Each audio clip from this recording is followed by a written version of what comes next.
जय श्री सीताराम, जय श्री राधे राधे। भागवत की कथा सुनिए आप लोग भी, क्योंकि टाइम बहुत कम मिल पाता है, 10-15 मिनट में ही कहना रहता है। पहले मैं संस्कृत पढ़ूंगी, फिर हिंदी का कथा बताऊंगी। हाँ,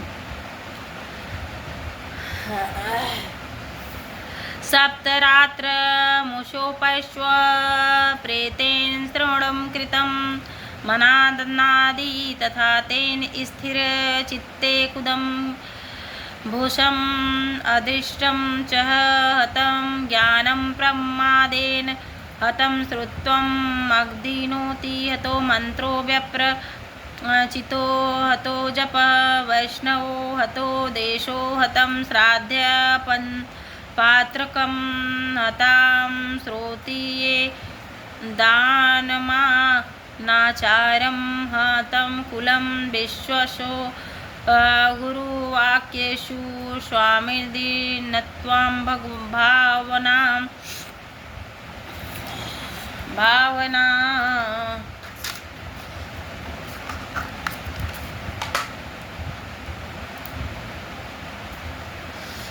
इस प्रेत ने 7 दिनों तक निराहार रहकर श्रवण किया था। वो जो धुंधकारी थे वो बांस के पुल्ला में हवा के वायु के रूप में उसमें बैठे हुए थे।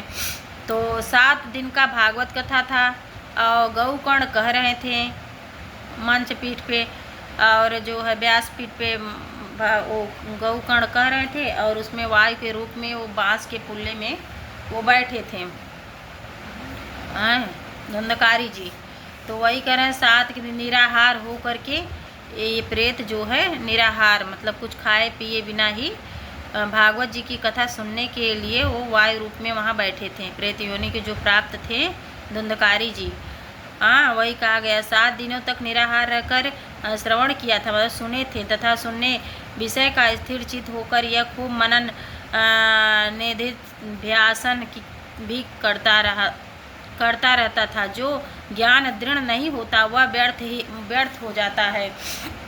इसी प्रकार ध्यान न देने से सब लोग कहने लगे, हे प्रभु आप इसी को क्यों ऐसा मतलब सुंदर स्वर्ण अच्छा सुंदर शरीर दिए, उनको प्रेत योनि से मुक्ति दिलाएं। और सब लोग कहने लगे, प्रभु आप क्यों ऐसा इनको किए, हम लोग भी तो सुने थे, हम लोगों को ऐसा कुछ नहीं हुआ, ऐसा कुछ नहीं किए। तो वही भगवान बताने लगे कि ये भागवत की कथा बड़े ध्यान पूर्वक से निराहार हो करके और ध्यान पूर्वक ये प्रेत योनि के प्राप्त ये जो वो जो थे धुंधकारी जी वो सुन रहे थे। वही कह रहे थे जिस तरह से ये निराहार होके ध्यान पूर्वक मनन करके एकदम ध्यान लगा करके सुन रहे थे, उस तरह किसी ने नहीं सुना है, इसलिए जो है इनको ऐसा गति मिली है। इस प्रकार ध्यान न देने से श्रवण का संदेह से मंत्र का चित्त से इधर उधर भटकना, जैसे हम लोग भी कथा सुनते हैं तो कहीं इधर उधर की बातें कर लेते, कहीं इधर उधर दिमाग को दौड़ाते हैं, अरे घर पे ये वो, ध्यान से नहीं सुनते हैं, मतलब एकाग्रचित होके ऐसे सुनना चाहिए। कथा कहीं भी चाहिए, मन को इधर उधर नहीं करिए, एकांत होके जो ध्यान पूर्वक सुनता है और मनन करता है तो उसके साथ वैसा ही फल भी ईश्वर देते हैं। ये भागवत जी कोई आम बात नहीं है, ये भागवत जी सदा स्वयं में भगवान है। संदेह को मंत्र का इधर उधर भटकते रहते हैं, जब भी कोई फल नहीं होता, वैष्णवहीन उसका कोई फल नहीं होता है। जिस तरह जैसे कोई गया है कथा सुनने और मन इधर उधर भटकाए रखा है तो उसका कोई फल नहीं मिलता। वही बता रहे हैं, वैष्णवहीन देश व अपात्र को कराया हुआ श्राद्ध का भोजन अत्रोत्री को दिया दान एवं आचारहीन कुल इस सबका नाश हो जाता है। और गुरुवचनों में विश्वास दीनता भाव, मन में दोषों को विजय और कथा के चित्त का एकाग्र इत्यादि नियमों का यदि पालन किया जाए तो श्रवण का यथार्थ फल मिलता है। यदि वे श्रोता फिर से श्रीमद् भागवत की कथा सुने तो निश्चय ही उसके बैकुंठ की प्राप्ति होगी। और गौकर्ण आपको तो भगवान स्वयं आकर गोधाम में ले जाएंगे। यूँ कहकर वे सब पार्षद हरि कीर्तन करते हुए बैकुंठ लोक को चले गए। फलम श्रियम भावनात्मा मनोदोष जय च कथायां निश्चलामति ने निश्चलामति एवमादिकृत्वं चेतस्य ददां श्रवणें फलं पुनः श्रवान्ते सर्वेषां वैकुण्ठे वर्ति ध्रुवं गोकर्ण गोविन्दो गोलोकं दाद्यस्य स्वयं नेममुक्ता वायु सर्वे वैकुण्ठहरिकीर्तनाम् श्रावणे मास गोकर्ण कथामुचे तथा पुनः सप्तरात्रवतु भूयं श्रवण तय कृतं वयं कथा समाप्तो यञ्जात भूयं तातच्च नारद विमानैश्च भक्तैश्च हरिविवर्भूत जय शब्दानवं सद्दा स्रोतासनं वहं वसद्दा पाञ्चजय ध्वनिचक्रे हर्षा तत्र स्वयं हरि गोकर्ण तु मालाकी कौस्त्य सदृशं हरिं। श्रावण मास में गोकर्ण फिर उसी प्रकार सप्तक्रम से कथा कही और उसे श्रोताओं ने फिर सुना। नारद जी ने इस कथा की समाप्ति पर जो कुछ भी वह सुने वहाँ भक्तों से भरे हुए विमानों के साथ भगवान प्रकट हुए और भगवान प्रकट होकर सबकी ओर से खूब जय जयकार और नमस्कार की ध्वनियाँ होने लगी। भगवान स्वयं हर्षित होकर अपने पंचजस्य शंख की ध्वनि करने लगे और उन्होंने गोकर्ण को हृदय से लगाकर अपने ही समान बना लिया। उन्होंने क्षण भर में ही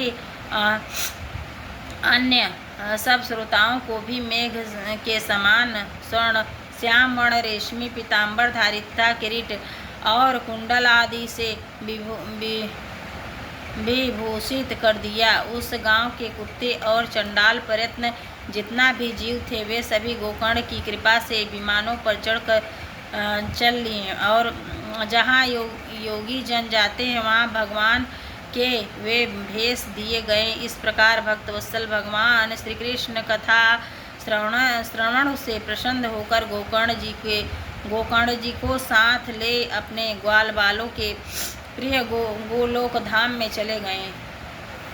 गोकर्ण मालिकां करोषि हरिं श्रेतं नन्यां घनश्यामनां पीतकौशयो वाससं किरीटिनीं कुण्डललीनष्ठ तथा चक्रहरिचरणं क्षणात् तदा ग्रामे ये स्थितां जीवा आश्वचाण्डाल जायते विमाने स्थापतस्थे गोकर्ण के कृपया तदा प्रेषितः हरिलोके यत्र गच्छति योगिनः गोकर्णशः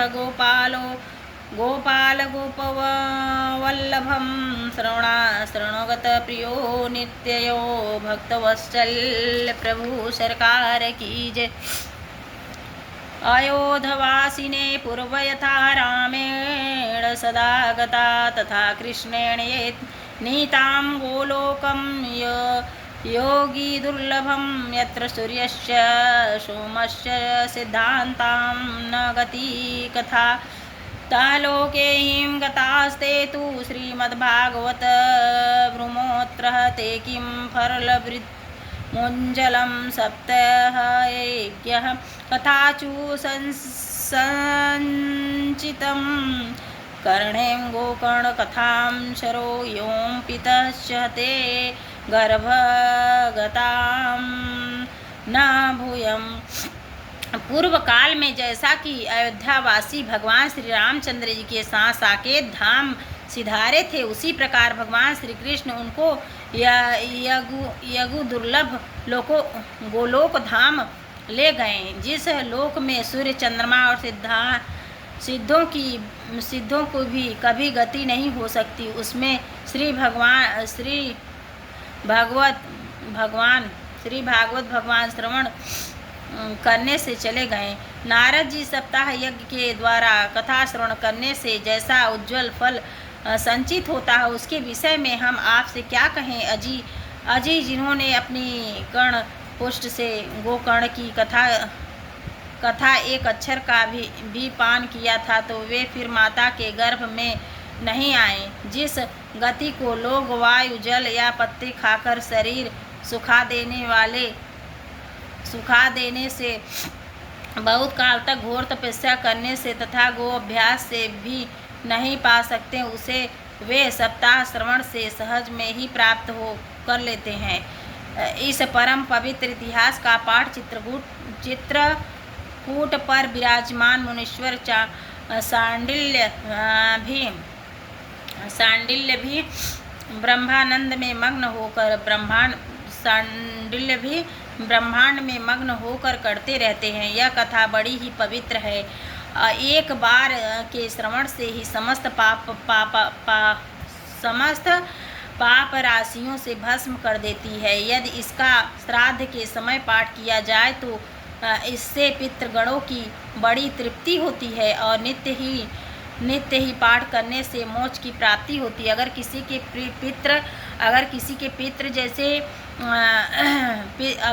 पितृ जैसे प्रेत योनि को प्राप्त हैं, कुल के जो भी हैं, वो अपने जो है अपने गोत्र और कुल का नाम लेकर के संकल्प करके इसे पानी में डाल दे और ये कथा बैठ जाए हाथ जोड़ के भगवान के सामने श्रवण करने के लिए, और बोले कि हे प्रभु मेरे पितरों को मुक्ति दो, जो प्रेत योनि में पड़े होंगे भूले भटके लोग, उनको मुक्ति दीजिए प्रभु। तो भगवान जरूर ही मुक्ति देंगे। अगर कोई पढ़ नहीं पाता है तो ये हम पढ़ रहे हैं ताकि और लोग सुन सकें। मतलब आदमी को आजकल नहीं है कि बैठ के बुक खोल के पढ़े, कम कम वो अपना सर्च कर लिया यूट्यूब पे या कहीं भी तो आ जाता है, तो पढ़ लेना चाहिए।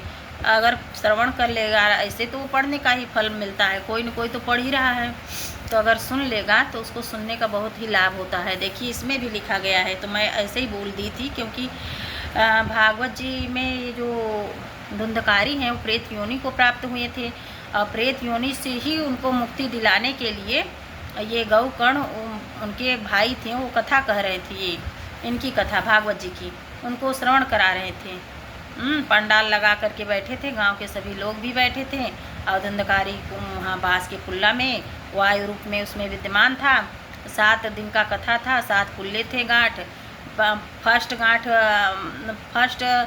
फर्स्ट के दिन जो कथा पूरा हुआ पहले दिन तो एक पुल्ला फूटा बाँस का, और दूसरे दिन जो कथा हुई फिर दूसरा पुल्ला फूटा। ऐसे ऐसे करते ही 7वें दिन लास्ट दिन पूर्णाहुति के दिन 7वां पुल्ला फटा।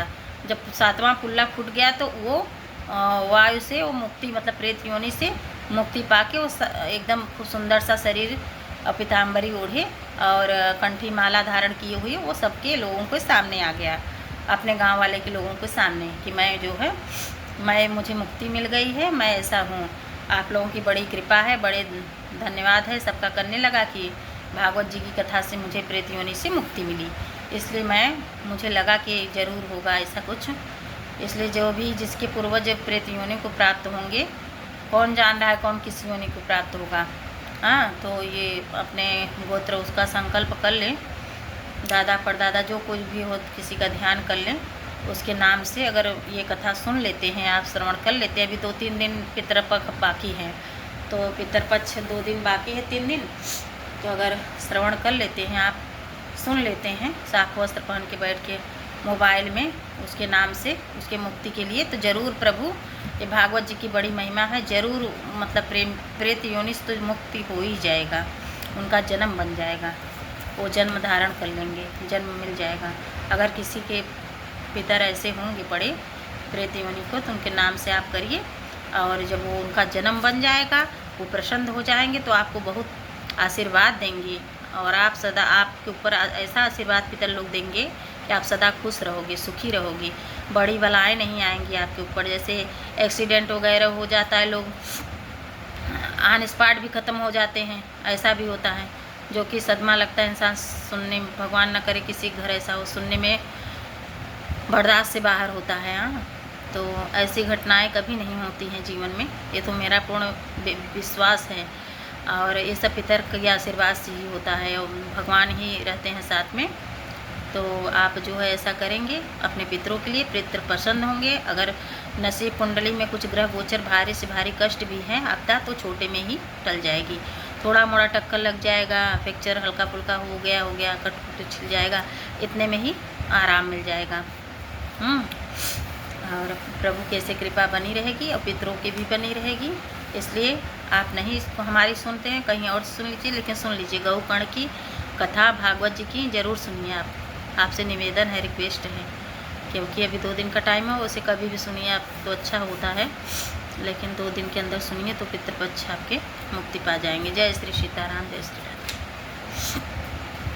आज की कथा यहीं तक, फिर कल कहेंगे। जय श्री सीताराम।